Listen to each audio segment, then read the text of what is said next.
Et ben voilà, mercredi 25 mai, on y est, Gilles. Alors c'est vrai que vous êtes accompagné par les élèves de la mission de lutte contre le décrochage scolaire. Ça va les garçons? Et félicitations d'accompagner Gilles dans sa démarche. Gilles, je sais que ces gamins vont te présenter quelques images maintenant de leur travail à imaginer comment vivre à ta place et avec cette volonté de pouvoir porter ton envie de parler de la maladie de Charcot au plus grand nombre. Avec le lycée, toute l'équipe du lycée Paul Béchet, c'est vrai qu'ils se sont mobilisés à faire en sorte que tout au long de ton parcours, tu vas prendre la route dans quelques jours, et donc ils ont à cœur de t'accompagner. On verra par le biais de la radio avec Samir, par le biais de la presse écrite avec les autres, comment ici, nous, depuis la Savoie, Haute-Savoie, on puisse relayer l'information, et puis peut-être sur le parcours, on va prendre le relais avec d'autres presses régionales.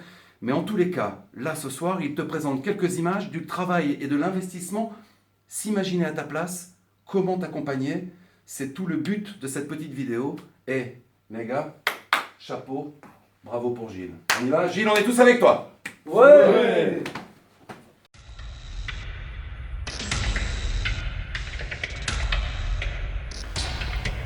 Bonsoir. Aujourd'hui en France, la maladie et le handicap sont encore trop souvent des sujets méconnus, voire tabous. Manque de communication, fonds insuffisants, une population qui ne se sent pas concernée, les raisons sont nombreuses. Mais les élèves de la mission de lutte contre le décrochage scolaire de la SEP Paul Béchet de Cluse ont choisi de vous présenter aujourd'hui ce documentaire sur la maladie de Charcot, le handicap et la solidarité.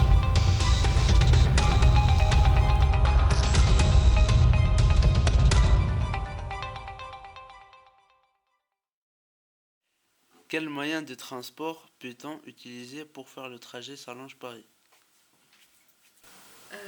Quel moyen de transport? On peut utiliser sa voiture déjà, mais je pense qu'on peut aussi utiliser le train, j'espère. Pas directement, mais en faisant des étapes, on doit pouvoir utiliser le train. Le train, le train, voiture. Alors, il existe plusieurs moyens de transport, mais moi, mon préféré, donc, c'est le covoiturage.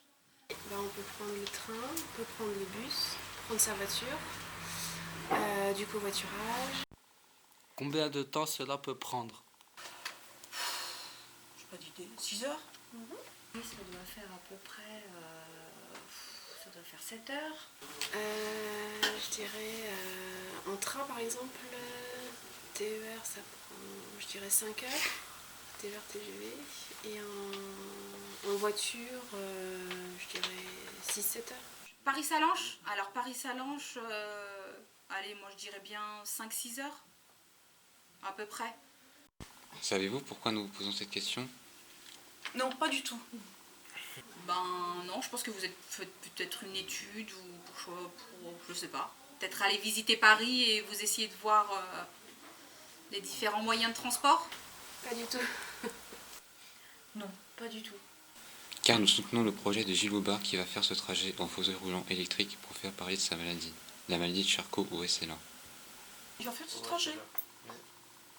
Il a du courage, hein? D'accord, il va faire en fauteuil, Sallanches, Paris.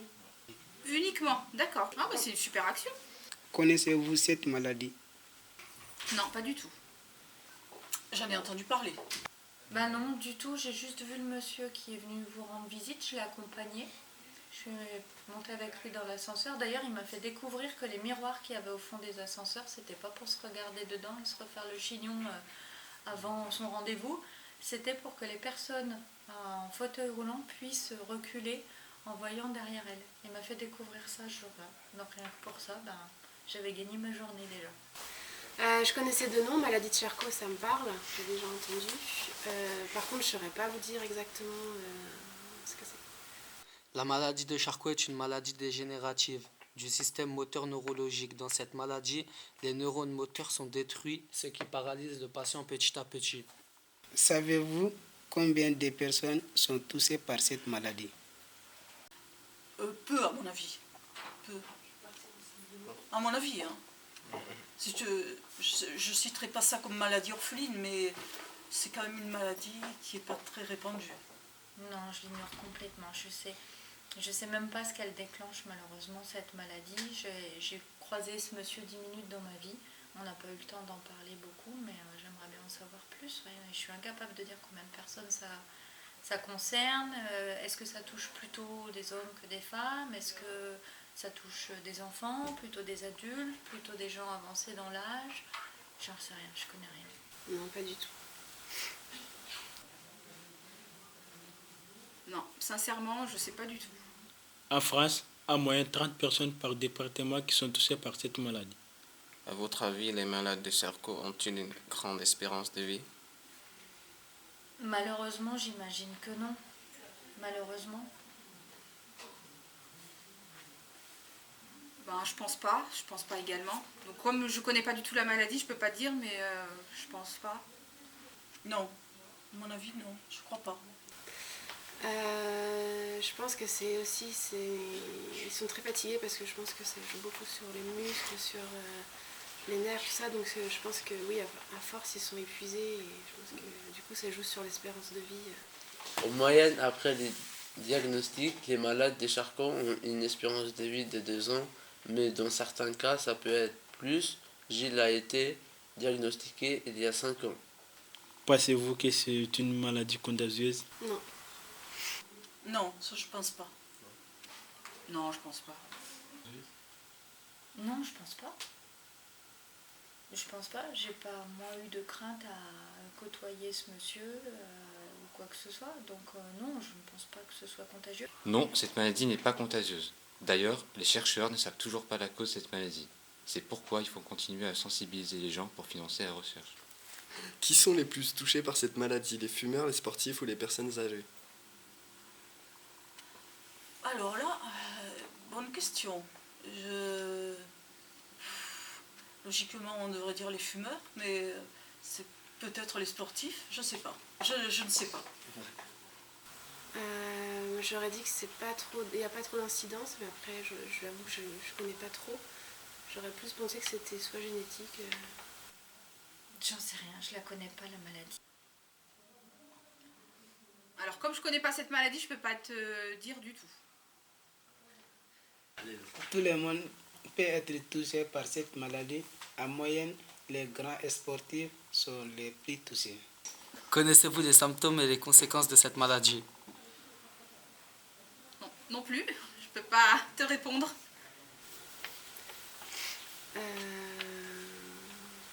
Pas vraiment, j'ai l'impression que ça joue sur l'aspect physique, c'est plus sur les muscles, tout ça. Mais c'est vrai que je connais vraiment de noms et que je ne connais pas vraiment de personnes qui sont touchées par cette maladie. De ce que j'ai vu chez le monsieur, les symptômes, c'est vraiment très vague. J'ai vu qu'il n'avait plus la capacité de marcher. J'ai vu que ce monsieur était en fauteuil. Il me semble aussi que ses mains étaient qu'il avait l'air un peu diminué aussi au niveau du mouvement des mains. Alors peut-être que je me trompe et si c'est le cas, je m'en excuse, mais j'ai l'impression que tout son système un peu nerveux était atteint et qu'il avait du mal à faire le moindre mouvement et qu'il avait besoin d'être assisté en permanence. Je sais que c'est une maladie qui est très invalidante et qui rend handicapé. Mais par contre, je ne sais pas à quel âge elle se déclare en général. Et puis si c'est... Comment dire, si c'est brusque ou si c'est sur de longues années avant qu'on devienne handicapé. Ça, je ne sais pas du tout. Ça commence avec des courbatures, puis les muscles se paralysent au fur et à mesure à travers tout le corps. Est-ce que vous en savez un peu plus aujourd'hui sur cette maladie? Ah oui, j'en ai appris beaucoup, grâce à vous. Tout à fait. C'est très, très intéressant. C'est une maladie qu'on ne connaît pas du tout. Donc voilà, c'est bien de faire autour de vous de l'information sur cette maladie. Bravo les jeunes. Oui, grâce à vous. Il faut donc continuer à en parler. Ouais, c'est très bien ce qu'il fait. Ah ben, j'en sais carrément plus, oui. Je ne veux pas prétendre tout savoir, mais je ne savais rien avant que vous n'arriviez dans mon bureau. Là, vous m'avez appris plein de choses. Et puis, je repars avec quand même l'idée qu'on a beaucoup de chance. Je le savais déjà, mais des petites discussions comme ça le matin me permettent de me confirmer dans l'idée que quand on a la santé, on ne connaît pas notre chance. Tant qu'on est en bonne santé, on ne se rend pas compte de la chance qu'on a. C'est lorsqu'on ne l'a plus qu'on la pleure cette santé, qu'il faut vraiment qu'on y fasse attention au quotidien et qu'on se réjouisse d'être en bonne santé et que les gens qui nous entourent le soient aussi. Donc voilà, moi ça m'égaye la journée, même si c'est quand même difficile de parler de tout ça parce que c'est terrible là, ce qui se passe pour ce monsieur et pour un tas d'autres personnes un peu partout dans le monde, j'imagine, pas qu'en France d'ailleurs. Mais voilà, c'est une belle découverte ce matin et puis ça me permet de me dire quelle chance d'être en bonne santé, profitons-en. Nous avons donc voulu savoir ce que ça fait de vivre avec un handicap. Et pour cela, ayant de tels que de se plonger dans des conditions réelles. De vivre avec un handicap, ce que ça fait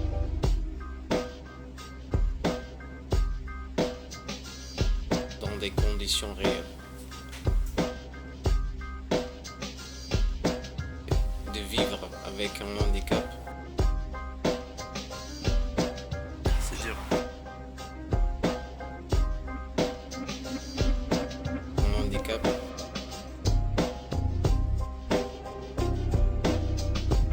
de vivre, c'est dur.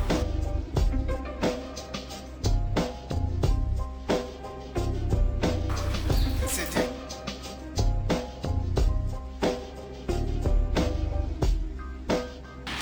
Franchement, c'est super dur.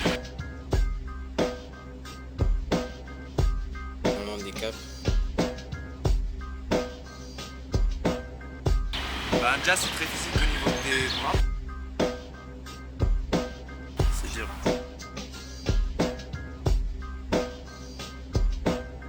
Diminuer, on dirait. Ça pisse dans les bras et on peut pas servir de ses jambes, rien du tout.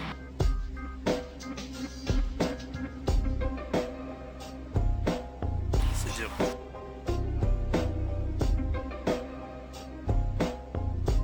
J'ai galéré la montée.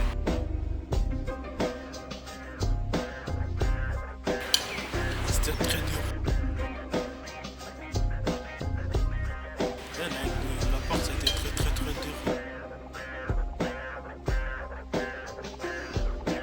Un peu de force, ça demande trop de force. C'est dur.